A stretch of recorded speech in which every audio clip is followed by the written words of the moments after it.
Jadi kalau hari ini dengan segala dinamika keunikan yang ada di negara kita tercinta, gitu ya. Percuma kita mau mengeluh seperti apapun gitu. Untuk apa menghabiskan waktu mengeluh? Bahkan kalau saya minjam kata-kata dari senior, ketika kita terjatuh di sebuah lubang, ingatlah untuk segera bangkit. Jangan berlama-lama menangis di lubang yang sama. Nah, segera bangkit, segera berlari kembali. Nah, ini pesan saya untuk adik-adik semua. Mumpung ada berbagai fasilitas dan program yang ada di Pemprov Jawa Timur, salah satunya adalah Prokesra. Tadi juga sempat disinggung JOS untuk ngurus perizinan. Itu semua sudah kita siapkan, tinggal bagaimana kita semua mengakses untuk kesejahteraan kita dan keluarga. Tinggal gimana kita tetap semangat, gimana kita mau silaturahmi, gimana kita memperkaya wawasan kita untuk ke depan kita bisa mengangkat kesejahteraan keluarga.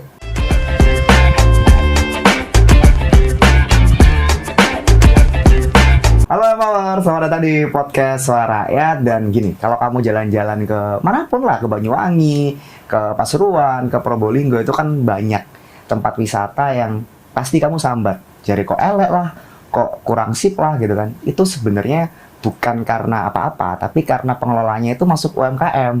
Nah, kali ini Vandar itu bakal ngomongin soal itu karena sayang banget gitu loh. Banyak pariwisata yang dihandle UMKM dan mereka butuh support. Dan supportnya ada. Nah, sama Vandar sudah ada Mas Pranaya Yuda Mardika dari Komisi C, Mas ya? Komisi C DPRD Jawa Timur. Apa kabar, Mas? Alhamdulillah sehat. Assalamualaikum semua.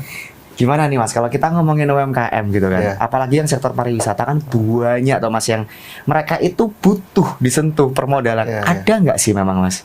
Ya, ini pas banget temanya karena kita baru aja mengesahkan program yang namanya Prokesra. Nah, Prokesra ini dia memang khusus untuk pelaku UMKM dan itu bisa dilakukan semua sektor. Oh, sebenarnya semua sektor termasuk sektor pariwisata. Nah, itu mungkin Mas Vanhar dan mungkin sedulur semua yang keliling-keliling objek wisata di Jawa Timur ya. Kadang-kadang udah nyampe objek wisata terus warungnya jualannya kopi instan. Nah, itu kopi saset. Mie instan. Loh, untuk apa jauh-jauh ke tempat wisata kalau makanya gitu. Nah, kita selalu ingin mendorong pergerakan UMKM ini supaya tidak menjadi usaha yang kecil melulu. Ya kan, harus meningkat ya. Nah, sehingga konten-konten lokal, kearifan lokal mungkin dari sisi sajiannya juga harus lebih bagus lagi dan itu pasti perlu modal, Mas. Jelas, Mas. Karena kan kalau kita bicara UMKM keluhannya itu adalah modal. Betul. Kalau di tempat wisata marketnya sudah ada.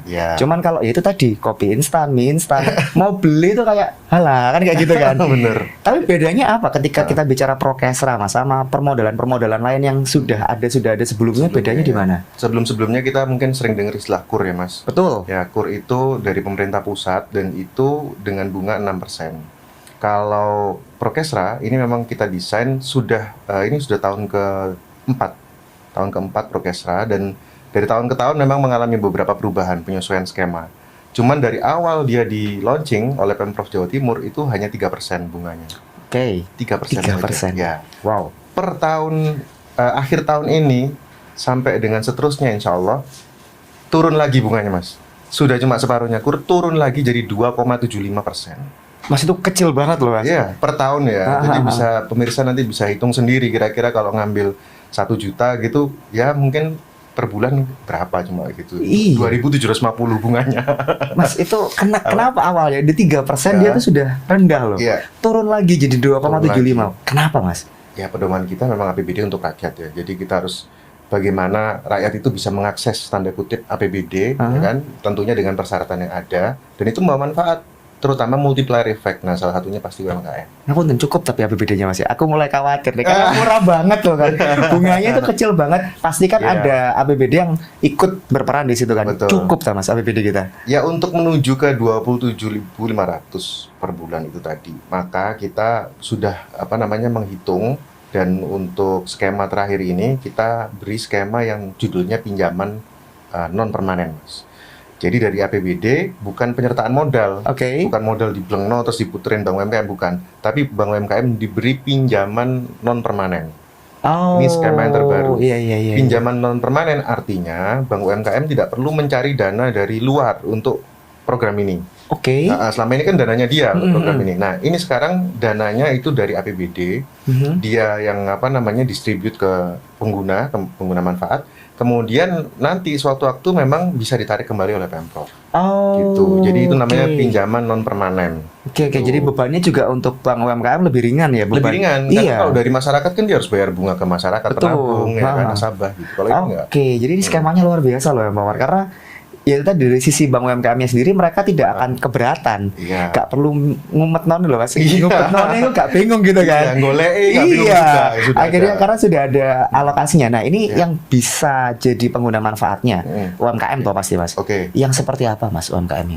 UMKM itu tentunya yang pertama punya syarat mutlak, Mas. Syarat mutlak itu dia harus ber-KTP Jawa Timur. Harus ya. Harus, karena ini pengalaman. Ada banyak orang yang sudah dengar tentang program Prokesra ini dan daftar, Mas. Mm-mm. Tapi ketika dilihat KTP-nya Kalimantan, Aduh. Papua, itu ada. Ada. Nah, ini kan yang harus kita luruskan di awal. Iya. Persyaratan mutlak adalah KTP Jawa Timur, itu pertama. Kedua, UMKM yang jenis apa? Nah, ini boleh apapun termasuk UMKM di bidang pariwisata. Boleh tukang pentol, boleh Nah. tambal ban, boleh mau apa namanya rental apa itu terop, boleh mau apapun. Jadi UMKM yang memang bergerak di sektor mikro yang ada di Jawa Timur dan belum pernah menerima bantuan serupa. Oh, Ya, oke. Misalnya ini Mas Wanar sudah nasabah KUR misalnya Ha. gitu, nggak boleh Mas ngambil ini. Oke, jadi memang untuk yang belum pernah ya. Belum pernah. Oke. Boleh Nah. kalau istrinya ngambil. Banyak boleh. jalan menuju Roma ya. Jadi Nggak salah Mas sih. Wanhar dengan usaha warung kopi, Ah. istrinya dengan toko kelontong. Oke. Nah, itu boleh. Iya, Kan iya, dua iya. usaha berbeda. Mm-mm. Itu boleh. Wah, ini jadi menarik sih ya, Mo. Nah, tapi kalau kita bicara soal KUR, Prokesra ini kan Iya. pinjaman, Mas ya. Betul. Saya itu pernah dapat cerita dari teman-teman perbankan. Iya. Datang orang mau KUR, mau Prokesra gitu. Ah. Gak pakai jaminan bisa kan? Lah ini kan problem gitu kan. Gak bisa Ya. dipungkiri di bawah itu kondisinya seperti itu. Nah, ini kalau Prokesra jaminannya gimana nih, Mas? Betul. Jadi saya sendiri ini pengalaman saya di Dapil ya ketika serap aspirasi dan sebagainya itu saya selalu sempatkan untuk mensosialisasikan program ini. Karena program ini dirancang khusus untuk rakyat Jawa Timur dan ini menurut kami cukup baik. Cuma pertanyaannya selalu gitu, Mas, kalau nggak Iya. boleh, jaminan gimana? Lah, ya itu. Kalau jaminan betul. Nah, itu akan judulnya sama dengan program yang tidak bisa saya sebutkan namanya, program Aha. di sebelah gitu ya. Yang itu renteng tanggungannya. Oke, Nah, ya, ya kan? saya tahu sih. Ya. Benar. Program tidak bisa saya sebutkan Ah. namanya. Itu akhirnya di situ moral hazard akan timbul, Mas. Ketika tanpa jaminan tentu moral hazard akan timbul dan akhirnya yang menanggung adalah sisa anggota kelompoknya yang lain. Yang punya tanggung jawab. Yang punya tanggung Betul. jawab kena blacklist di BI, ya kan? BI checking muncul semua namanya. Padahal yang nunggak itu hanya satu. Nah, ini yang kita hindari sehingga marilah ada tanggung jawab, Mas. Aha. Yo piro-piro gitu yang penting Harus ada gitu ya. Nah, Iya. ini minjemnya macam-macam, Mas. Boleh 1 juta, boleh 5 juta, boleh Sampai plafon berapa? 50 juta. 50, banyak loh, Mas. 50 juta. 50 juta 2,75% sih tetap Ya. dikit sih, Mas. Sih tetap menang Ya. loh. Maksudnya ini solusi kan selama ini kalau Ya. kita ngomong UMKM bingungnya pasti di modal. Iya, Mereka pengen expand, cita-citanya Ya, itu besar, cuman betul. modalnya nggak ada gitu. betul. Tapi harus KTP Jatim, Mas ya. Harus KTP Jawa Timur dan jaminannya ya senilai itu. Artinya misalnya mau pinjam 50 juta ya mungkin yang cukup segitu mungkin mobil yang tahun berapa Oke. ya kan, atau kalau mau 10 juta ya mungkin emas boleh atau Oke. Nggak gitu. boleh di bawahnya, jangan kebacot. itu Iya, nggak murah, gitu kan. motor mungkin boleh. Bunganya sudah murah, tolong kooperatifnya Ya, gitu ya. itu maksud kami. Iya. Nah, ketika ada warga nih, Mas, mereka sebenarnya berbisnisnya di Jawa Timur, mereka sudah lama bisnis di Jawa Timur, Oke, cuman belum sempat pindah domisili, masa ya nggak boleh toh, Mas? nggak bisa, Mas. Tetap nggak bisa ya. APBD kita adalah untuk rakyat kita. Jawa Oke. Timur, gitu sih. Silakan pindah domisili dulu Iya, ya. pindah KTP dulu. Gampang kok sekarang gitu kan, pindah domisili gampang kok gitu. Karena nggak ada lagi, ini kayak program yang ya ini khasnya Jawa Timur gitu kan. Betul. Di provinsi lain kok setahu nggak ada yang semenang ini gitu. Iya, saya sudah dalam berbagai studi banding ke provinsi lain sudah mencari tahu program-program serupa, tapi belum pernah nemu yang 2,75. Even 3 aja belum nemu saya. 3 itu sudah oke loh. Iya, 3% dari 50 juta itu Iya. udah iya loh. Udah oke banget loh. iya, Tapi PR-nya Mas untuk teman-teman DPRD pasti Oke. kan ini pengawasan toh Mas. iya. Kita nggak menutup mata lah. Kalau banyak kasus saya nggak usah sebut salah satu banknya gitu kan, Iya. tapi kan kalau kayak penipuan kredit fiktif itu terjadi di hampir semua bank. Ini magrini piye Mas teman-teman DPRD? Oke, yang pertama tentunya karena ini kita khususkan untuk UMKM, sehingga dengan plafon yang tidak relatif tidak besar sebetulnya. Kalau untuk skala kakaknya, ya misalnya Bank Jatim, 50 juta itu kan kecil sekali. Kalau dibandingkan dengan kakaknya Bank UMKM. Betul. Nah, ini Bank UMKM, Bank BUMD, adiknya Bank Jatim. Kita memang khususkan untuk yang nasabah-nasabah benar-benar UMKM. Jadi 50 juta itu menurut kami ya mungkin kalau untuk buka usaha martabak mungkin atau pentol atau apa itu, nah itu pasnya di situ. Nah, sehingga kita meminimalisir fraud yang mungkin terjadi dari jumlah nominal dulu. Kemudian yang kedua, dari sekian tahun ini memang track recordnya NPL-nya hanya 0,3. Kok hebat, Mas? Ya. NPL 0,3. Artinya ini adalah pengguna-pengguna yang bertanggung jawab terhadap uang kita bersama. Loh, Prokestra ini dari tahun berapa, Mas, ngapunten? Dari tahun 2021, Mas. Sekarang COVID, 2025, 4 tahun. Bahkan ketika COVID, NPL 0,3. Kok hebat, Mas? Iya. Ini ketika ngobrol sama teman-teman Bank UMKM, apa sih rahasia? Aku penasaran itu loh sebenarnya. Nah, ya nanti kapan-kapan bisa ngobrol. Iya loh. Ya. 4 tahun. Kecil kan itu kan? Iya, 4 tahun Iya. 0,3 NPL. Iya. Sangar sih, Mas. Sangar.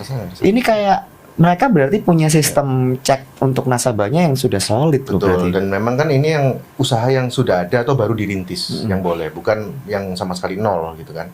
Nah, banyak case, misalnya contoh di dapil saya ada misalnya ini dia sudah punya odong-odong.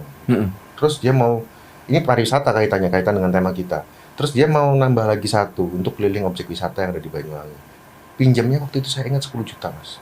10 juta, kemudian dia menjaminkan motornya agak butut itu, motor agak lama lah. Nah, kemudian setahun kemudian dia sudah datang lagi ke Bank UMKM, gitu, mengembalikan menutup selesai, terus kemudian minta BPKB, terus minta top up. Wow, Mintanya 200 juta. Iya, ini cerita dari real ini, dari dapil saya. berarti Terus ya. bilang si marketingnya loh, Pak, kalau pakai jaminan yang kemarin 200 ya nggak nutut, Iya. gitu kan. Oh ibu, karena ini perempuan. Ngapunten, ini bukan pakai yang kemarin, ini saya pakai mobil. Saya itu ini cerita Semangat nyata sih. gara-gara Prokestra. Ya bukan gara-gara Prokestranya, semuanya Tuhan ya. Iya, betul, Cuman betul, maksud betul. saya adalah salah satu faktornya ini ternyata program-program yang seperti ini.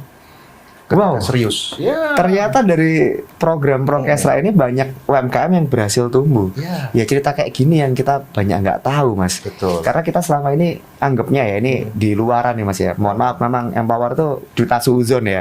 Malah kalau kredit kayak gini ini yang dapat itu cuman teman-teman circle-nya Oke. pejabat. Oke. Habis gitu UMKM yang terdaftar di Diskop Iya, dan itu iya, juga iya. nggak banyak. Tidak seperti ini ya, Mas. Ya, oke.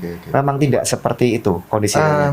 Gini, kalau kita bilang UMKM yang linknya pejabat, linknya apa, kita tidak menutup itulah. Pasti ada. Tapi kan kita juga kalau mau merekomendasi itu kalau nggak tanggung jawab juga malu, Mas. Itu Dia dia. kan sudah ya. ngerekom, udah gitu orangnya ngemplang tanda kutip misalnya. Nah, ini kan yang malu kan yang ngerekom. Iya, iya, Nah, iya, iya. tentunya dalam kami sendiri sebagai anggota DPRD punya kewajiban untuk mensosialisasikan program yang sebagus apapun kalau nggak disosialisasikan percuma, Itu ya dia. kan? Benar, Jadi benar. kami butuh kerjasama seperti event-event seperti ini, sosialisasi podcast begini. Kemudian ketika nanti kami reses itu pasti akan kami sampaikan ke masyarakat. Dan Jelas. dari situ mesti banyak, Mas. Betul. Ya, sekali kita ini ada program begini, mesti ada 2-3 orang yang daftar itu mesti ada. Ya karena UMKM masalahnya paling nomor satu adalah modal kan. Minjem Dan 5 ini juta. 2,75%. Gak ada lagi. Iya. Keren banget ini ya. Padahal masih punya banyak pertanyaan buat Ya, oke, Mas oke. Pranaya. Tapi kamu jangan kemana-mana ya, Pak. Tetap di podcast Suara Rakyat ya.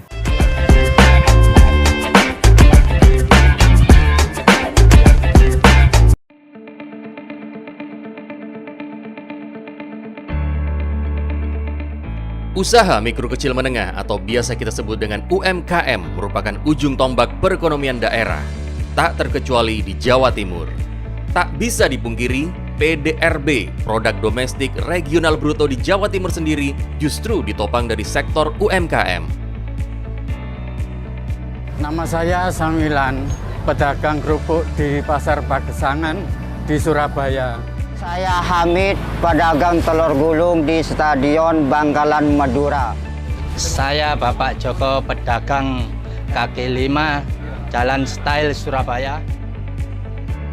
Walaupun krisis pandemi 2 tahun belakang mendera, tetap saja sektor UMKM ini masih memegang peran penting dalam peningkatan ekonomi daerah. Bagi pelaku usaha, tentu modal adalah langkah awal untuk membangun usaha. Ini jadi poin penting dalam permasalahan itu. Saya Bu Yayu, penjual es kacang hijau ketan hitam di Kara Agung, Surabaya. Saya Muhammad Aji Fadli, pedagang sayuran dan peracangan di Labang, Bangkalan, Madura. Saya Abidi Gani, pedagang mie ayam JKT, pindah dari Suramadu, alengki mangken badah neng Labang Baru, Morkepe. Dan kini, Bank UMKM Jawa Timur ada kabar gembira bagi para pelaku ultra mikro sekalipun. Pro Kesra, ya, program kredit sejahtera untuk masyarakat. Program ini dipelopori oleh pemerintah Provinsi Jawa Timur dan juga Bank UMKM Jawa Timur.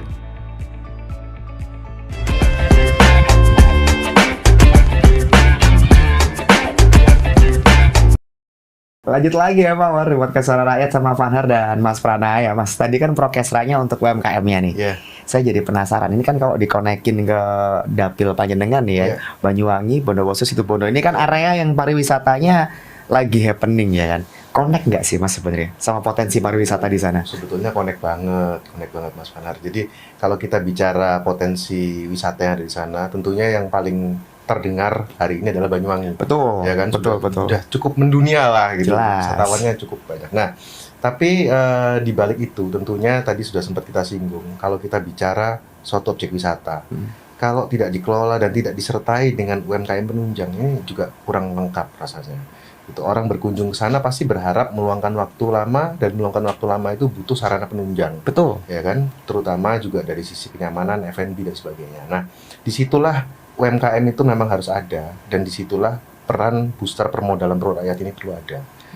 Kita bicara sekarang contohnya misalnya di Situbondo, Mas. Situbondo ini menurut saya dari 3 kabupaten, ini saya harus subjektif ya, yang agak dari tahun ke tahun ya seperti itu Situbondo. Oh malah bukan Bondowoso malah? Bukan, malah Bondowoso itu sempat booming dengan Republik Kopi, Mas. Oh iya sih Iya. aku pernah dengar betul. Banyak wisatawan mancanegara yang berburu hunting biji kopi yang terkenal namanya Ijen Raung. Nah, itu ya. Kemudian di Situbondo memang kultur dan sebagainya memang belum terlalu mengarah ke sana. Tapi hari ini saya melihat Pemkab Situbondo yang hari ini dengan bupati muda yang namanya Mas Rio. Oh iya betul. Ya, itu betul-betul orangnya progresif. Dan beliau pernah diskusi dengan kami, beliau menyampaikan bahwa ke depan itu ingin memanfaatkan pesisir Situbondo, Mas. Situbondo itu salah satu kabupaten di Jawa Timur yang garis pantainya panjang. Iya panjang banget. Panjang itu. banget. Heeh. Punya beberapa pelabuhan rakyat. Nah, disitulah yang akan digenjot. Beliau sudah studi banding ke beberapa tempat, termasuk kayak Pasar Ikan di Jimbaran, Kadonganan itu segala macam. Nah, ke depan pengen seperti itu, Mas. Minimal ngejar Jimbaran aja dulu itu. Wah bisa sih. Bisa banget. Bisa sih harusnya. Bisa banget. Iya. Karena potensi laut kita luar biasa. Betul. Di Situbondo itu terkenal dengan udang faname, terkenal dengan kerapu. Nah, ini yang juga termasuk sektor yang bisa didanai oleh Prokesra, Mas. Dan ketika itu sudah terbangun pelabuhan-pelabuhan rakyat, tentunya akan menjadi objek wisata baru di Situbondo. Tantangannya apa Mas Pranaya? Kenapa kok belum gitu kan? Ini kan kalau Ya. Panjenengan kan pasti paham metain dapil gitu kan. Selama ini keluhan dari Pas Reses, dari masyarakat Ya, lokal tuh ya. apa tuh sebenarnya, modal kah atau apa? Modal adalah salah satu, itu iya. Cuman kita juga harus melihat dari kultur masyarakatnya. Memang di Banyuwangi pariwisatanya bisa seperti itu hari ini, itu tidak lepas dari Pemkabnya yang dulu menggaungkan betul semangat, menggelorakan semangat pariwisata. Oke. Menjual apa yang ada di tempat terdekat kita itu di desa. Nah, ini yang mungkin tanda kutip baru akan didorong oleh Situbondo. Bondowoso udah duluan, Mas. Malah Bondowoso itu duluan Iya, dengan ya? kopinya ya. Oh iya benar lewat kopi ya. Kemudian wisata Kawah Wurung ya kan. Terus kemudian mendaki Ijen ke Kawah Ijen segala macam itu sudah mendahului. Situbondo ini yang masih baru akan digelorakan. Iya. Baru sekarang mulai. Pasir Putih itu di Situbondo kan, di Pantai Pasir Putih. Iya, tuh kita kecil pasti pernah lah ke Pernah. Pasir Putih, ya. Dan kayaknya masih sama, maksudnya Nah, sama ini itu. nggak ada perubahan gitu Ya, kan. itu. Iya Nah, ini yang iya. mau kita upgrade lagi ke depan. Saya juga banyak diskusi lah dengan teman-teman di Situbondo. Potensinya luar biasa Situbondo ini, cuman belum tergarap maksimal. Salah satu yang kita perlukan untuk garap maksimal adalah modal. Jelas ya, karena ini prokes tadi bisa masuk ke sana untuk Iya. lebih injek lagi, sambil di SDM-nya diperkuat. Mindset SDM-nya betul. Tapi mindset SDM kalau nggak ada modal ya angel Mas. Karena bener kan, orang-orang pintar itu banyak. Iya. Cuman ketika mereka mau masuk ke bisnis, aduh gak duwe modal aku. Nah ini Prokesra yang berperan di sini ya. Betul. UMKM-nya tapi Mas, apakah hanya kuliner? Kayak misalkan handcraft gitu, kerajinan tangan gitu, mungkin nggak sih? Ya, Situbondo ini terkenal juga dengan salah satu produsen handicraft dari kerang itu ya, terus kemudian bintang laut, itu terkenal sekali. Dan di sekitaran Pasir Putih sampai hari ini masih ada beberapa perusahaan eksportir handicraft. Ya, eksportir loh ya. Makanya. Iya. Lah kok di dalamnya malah nggak dimanfaatin? Itu kan agak anomali kan Mas? Iya, itu kan betul. eman loh. Eman. Jadi inilah yang lagi kita seriusi Mas, seriusi betul, karena garis pantai panjang itu iri loh, banyak kabupaten yang nggak punya pantai itu, betul. Yes, Banyuwangi aja tidak sepanjang itu. Benar. Jadi ya itulah yang mau kita upgrade ke depan di Dapil. Insya Allah dengan program Prokesra ini, Insya Allah adalah salah satu. Nah, kemudian Pemkab nanti dari sisi mindset SDM-nya itu tadi. Oke. Connect di tengah berarti ya. Di tengah. Itu kan kalau untuk pantai Mas Pranaya ya.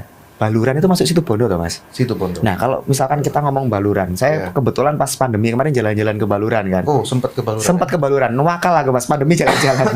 Ya apalagi daripada gak ngapa-ngapain kan. Tapi ketika di sana bingung mau makan apa, karena kulinernya pun ya saya datang ke sana ada kayak ayam penyet, podo ae gitu kan, kayak nggak muncul khasnya. Eman lu aslinya Mas. Nah itu gimana tuh kalau untuk pantai memang itu modelnya Situbondo tuh. Tapi kan Baluran ini juga aset, apa yang bisa diolah dari situ Mas? Ya oke, kalau Baluran ini sebetulnya kan memang wilayahnya di Situbondo tapi dia punyanya Taman Nasional. Nah kalau bicara potensi wisata tentunya ada di tengah Balurannya, juga ada di bibir pantainya di Baluran. Ada. Oh, ada? Ada. Wow. Ada beberapa spot yang pantainya bagus. Jadi kalau masuk dari Baluran itu, kalau dari Surabaya kan belok kiri tuh. Betul. Nah, itu ke arah laut, Mas. Nanti itu ada beberapa titik pantai yang itu bagus sekali. Oh, aku malah baru tahu ini. Kebetulan kami sempat outbound ke sana. Wah, menarik sih. Partai.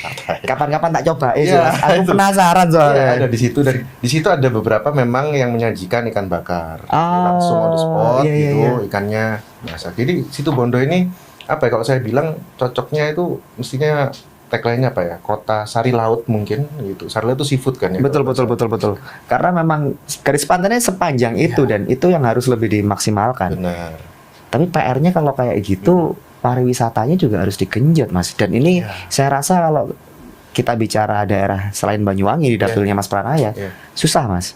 Karena kan bisa jadi APBD daerahnya juga terbatas. Nah ini support dari provinsi kayak gimana nih Mas? Ya tentu harus bahu-membahu ya. Harus kalau bahasa Inggrisnya itu song-song lombung. Nah gitu ya. Ini itu betul bahasa, sih. Bahasa Situbondo. Betul sih. Saya sempat roaming dikit. Iya. Artinya apa itu Mas? Gak ada subtitle-nya soalnya Mas. Gotong royong maksudnya. Gotong royong ya. Bahu-membahu. Nah bahu-membahu kita harus kalau mau mengembangkan potensi di Situbondo yang luar biasa, itu harus dari Pemkabnya dulu. Pemkab yang mapping harusnya itu. Oke. Jadi mapping, ini potensinya ini. Kemudian nanti banyaklah terus sharing ke kami ada di provinsi. Di DPRD Jawa Timur pun ada 9 orang yang menaungi dapil termasuk Situbondo ini. 9 orang seperti saya, ada 9 kursi kan, 9 orang. Nah, dengan kami pun pasti akan kita arahkan bagaimana mengoptimalisasi itu. Seperti tadi, hasil diskusi saya dengan Pak Bupati itu salah satunya adalah tempat-tempat pasar ikan tadi yang di sepanjang bibir laut. Kemudian mungkin ada yang lain lagi. Mas Vanhar tahu nggak di Situbondo itu juga punya kebun kopi yang cukup besar. Sebelah mana Mas? Iya, terkenal namanya Kayu Mas. Wah, nggak pernah Jadi dengar sih. sebelum Asem Bagus itu naik ke arah gunung, jadi ke selatan, belok kanan. Oh, naik berarti ya? Naik ke atas itu ada namanya Arabica Kayu Mas. Itu juga potensi. Wow. Dan belum termanfaatkan juga, belum teroptimalisasi. Ini sudah di-up dari kabupaten ke provinsi Mas? Sudah, hari ini beberapa petani di situ sudah mendapatkan penghargaan, berbagai penghargaan. Karena cita rasa Arabicanya memang khas sih. Tapi menurut saya juga belum optimal dari sisi promosinya.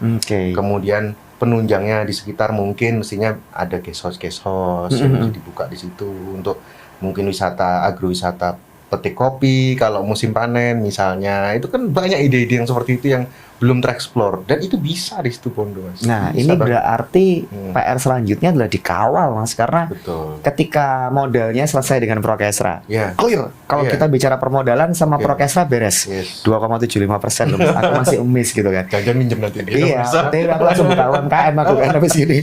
Tapi selanjutnya adalah ngawal ini supaya mereka sustain. Jangan sampai setelah modal beres mereka gagal sustain. sustain karena Betul. marketnya, promosinya. Nah Betul, itu betul. pengawalan dari teman-teman Dewan seperti apa, Mas? Betul, kalau dari kita juga dalam berbagai kesempatan tentunya dan berbagai media seperti medsos pribadi apa tentunya kalau kita kunjungan ke sana itu pasti kita up yang bagus-bagus. Kita nggak mungkin up yang kurang bagus lah kita untuk promosi Jelas, dapil ya kan. iya. Dapil itu kebanggaan kita juga gitu. Kemudian yang kedua dalam berbagai kesempatan dengan hearing dengan mitra kerja termasuk di Sputpar Provinsi Jawa Timur ya kita juga sampaikan potensi-potensi wisata yang ada di dapil seperti apa, pengembangannya ke depan seperti apa, supporting apa dari DPRD, termasuk dari sektor penganggaran.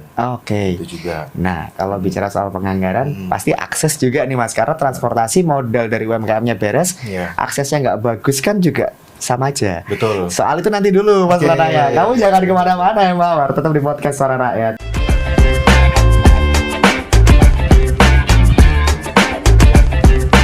Dengan adanya Pokresra, ini saya bisa nambah modal buat usaha. Boleh ngajuakin kredit, ternyata anda bank UKM neka. Neka paling gampang, paling sae, paling cepat prosesnya neka paling sae. Mau sampean ngajuakin ya toren, neka persyaratan paling gampang, mulo usah repot sampean neka nih. Selain syaratnya yang mudah, ini juga sangat membantu modal usaha saya. Prokesra kini memiliki plafon maksimal 50 juta rupiah dengan suku bunga cuma 3% per tahun. Ditambah bebas biaya provisi yang sepenuhnya ditanggung oleh Bank UMKM Jawa Timur.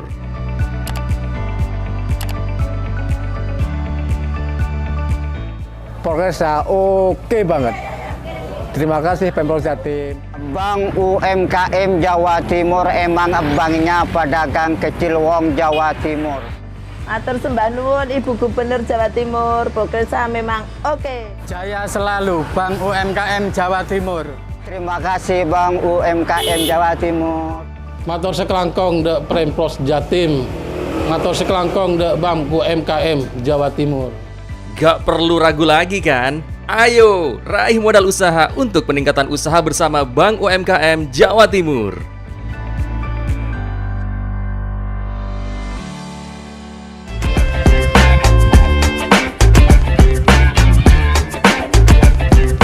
Lanjut lagi ya Mawar. Tadi terakhir Fadar nanya ke Mas Pranaya nih, ketika modal beres, Ya. terus UMKM-nya secara kemampuan SDM sudah didorong. Ya. Akses jalannya Mas, itu sih jadi sambatannya orang banyak. Iya, benar. Yang jalan provinsi pripun sudah dimulai dianggarkan kah? Walaupun ya mungkin butuh waktu ya, step by step gak iso langsung. Mahal ya bikin jalan itu. Tapi Iya, gimana benar. nih Mas Pranaya? Kalau kita bicara jalan yang tercover dalam objek wisata, Mas, ya, itu kebetulan kita di Jawa Timur punya namanya Perda tentang RIPDA. RIPDA itu Rencana Induk Pariwisata Daerah. Oke. Ya, yang sudah pernah disahkan di kisaran sebelum tahun 2019 pokoknya. Jadi udah saya pertama. Oke. Ya, itu saya ikut mengesahkan RIPDA itu. Dan memang ada pasal-pasal di dalam RIPDA itu yang menjadi dasar kita dalam membangun akses menuju objek wisata. Oke. Gitu. Jadi memperbolehkan APBD Provinsi Jawa Timur untuk mendanai akses jalan ke objek wisata yang ada di Jawa Timur. Itu sudah ada. Tinggal siapa yang menyuarakan dan siapa yang memperjuangkan anggarannya. Hanya itu Ya, aja. itu tinggal. Nah, itu kan Pak. tentu perlu koordinasi, perlu tukar pikiran, silaturahmi antara DPRD Jawa Timur, DPRD kabupaten tertentu yang ada di dapilnya, kepala daerah mungkin, baru kemudian dengan dinas, dan baru kita bisa menganggarkan mana yang tepat. Oke.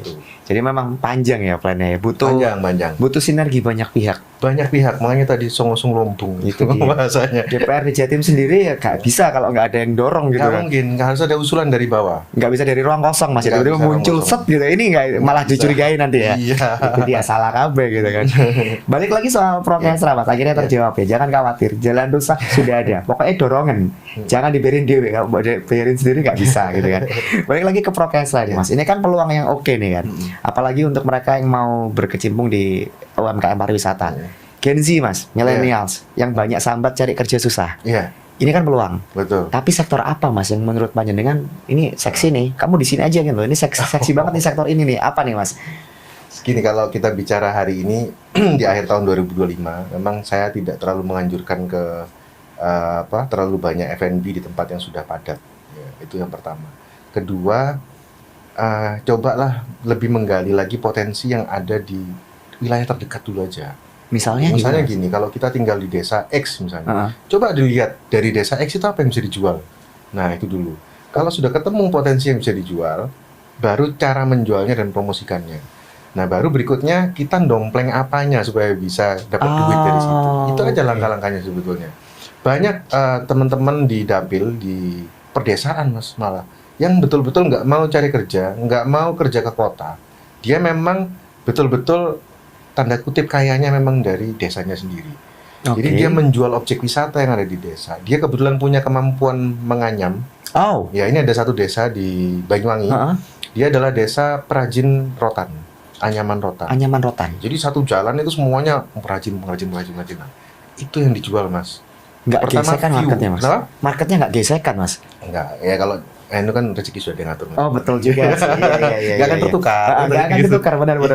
Jadi yang dijual pertama itu view desanya dia, sawah-sawah, gunung, kemudian sungai. Itu yang dijual di medsos.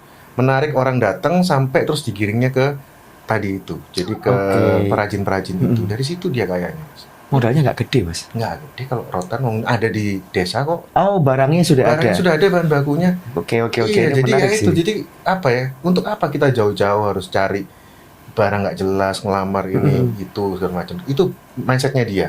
Dan saya pikir mindset ini bisa ditiru oleh teman-teman karena di Jawa Timur ini memang daripada perkotaannya lebih banyak perdesaannya.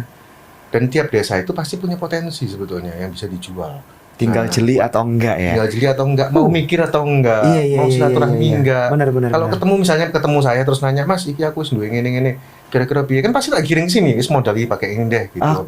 Kalau nanti dipersulit bilang saya biar saya gewer, misalkan gitu kan. Iya. Kan itu gunanya silaturahmi, Mas. Butuh komunikasi dan silaturahmi ya. Jangan silaturahminya cuma di sini. Aduh, gitu. Silaturahminya kayak gini nih ngobrol. Iya. Gitu. Karena dengan ngobrol gini kita dapat insight baru. Saya aja baru bilang ternyata rotan ya nggak mahal modalnya. Problemnya tapi Mas Pranaya ketika kayak gitu ya kan, view-nya bagus, ada gunung, ada sawah, ada perajin rotan, tiba-tiba korporasi besar masuk. Karena kan itu kan barang cuan ya kan. Pasti korporasi besar ngeliat, wah ini iso ini masuk. Mereka masuk, akhirnya yang awal ini yang merintis ini malah terpinggirkan. Nah, ini gimana cara proteksinya nih, Mas? Ya, kalau itu kan skopnya sudah kecil sekali, tapi itu biasanya di desa itu tidak akan keluar izinnya kalau tidak ramah lingkungan, katakanlah gitu ya. Ramah lingkungan ini kan bukan hanya limbah, tapi juga bagaimana menggandeng lingkungan yang sudah ada. Nah, kan bisa juga dengan plasma misalnya. Jadi dia mendirikan industri yang relatif lebih besar, tapi menggandeng perajin-perajin yang kecil. Itu juga bisa. Karena hari ini, Mas, memang kembali ke back to nature itu kan konsep yang hari ini lagi booming ya. Nah, dengan menggandeng sekitar itu pasti penjiwaan terhadap alamnya itu lebih kental daripada kalau murni industrialisasi gitu ya kan.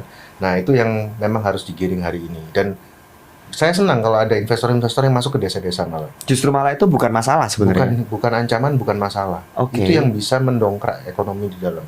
Selain menyerap tenaga kerja, juga mengupgrade yang sudah ada. Selama dikelola benar, Mas. Betul. Syaratnya kan itu ya kan. Iya, ini sudah kembali ke faktor manusia kalau Karena pada akhirnya memang manusia itu makhluk yang unik gitu kan.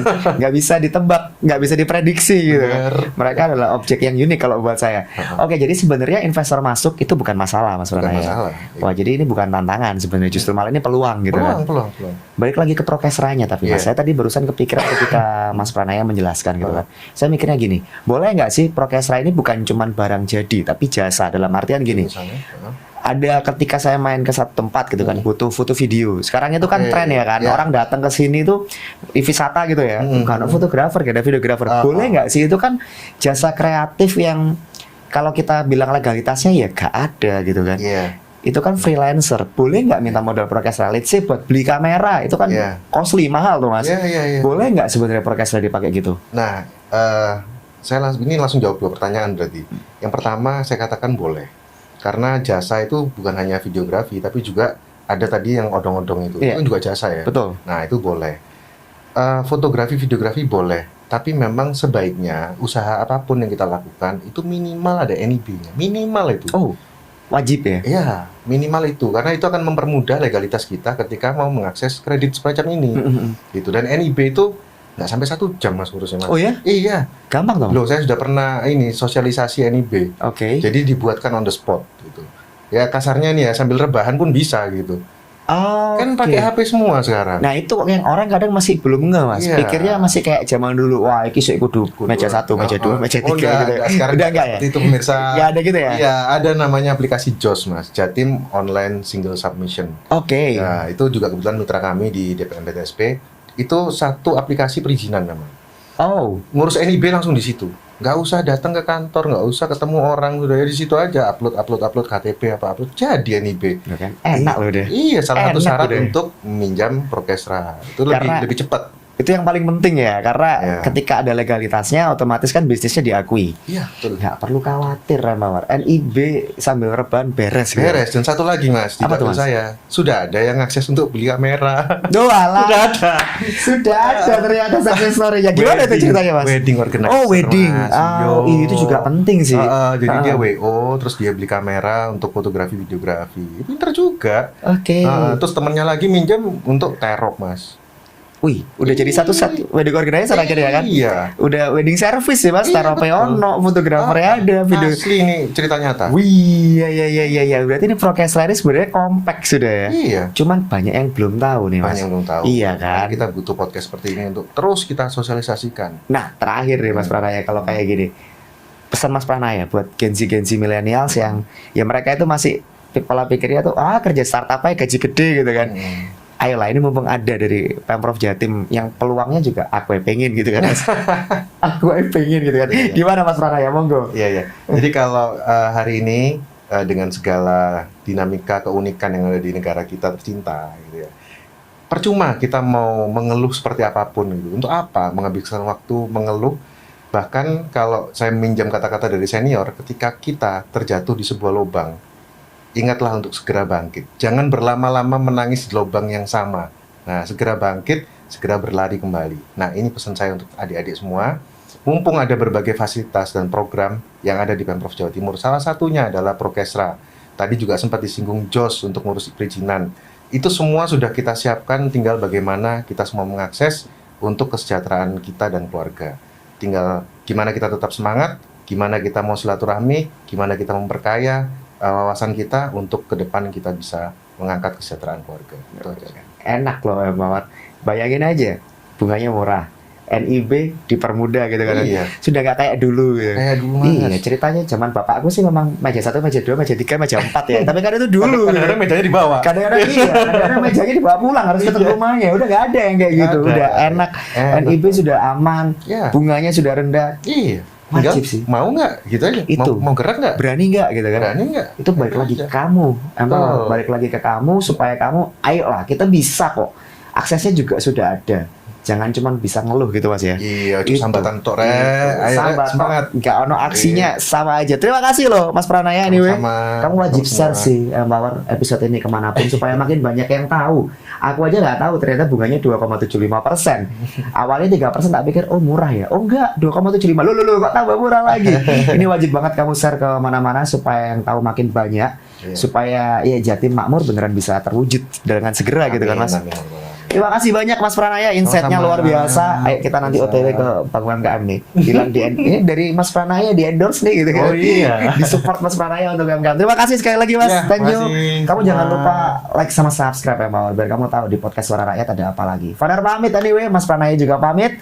Have a good day ya Mawar. Bye bye. Bye.